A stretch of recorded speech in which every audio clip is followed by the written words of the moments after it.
अस्सलामुअलैकुम। कराची के साहिल पर अचानक क्या हुआ?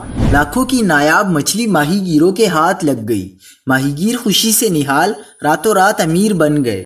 क्या आप हालात हाजरा से आगाही हासिल करना चाहते हैं? खबर के पीछे छुपे असल हकाइक जानना चाहते हैं? तो अभी सब्सक्राइब कीजिए दिलमिल पाकिस्तान को और साथ ही घंटी के निशान पर क्लिक कर दें। आपको बताते चलें कि कराची के इलाके इब्राहिम हैदरी के माहीगीरों को लाखों रुपए मालियत की कग्गा मछली हाथ आ गई। माहीगीरों के हाथ लगी मछलियां 10 से 12 कश्तियों में भरकर किनारे पर लाई गई।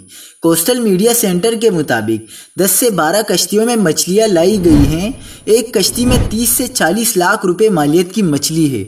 बड़ी तादाद में मछली हाथ लगने पर माहीगीरों में खुशी की लहर दौड़ गई।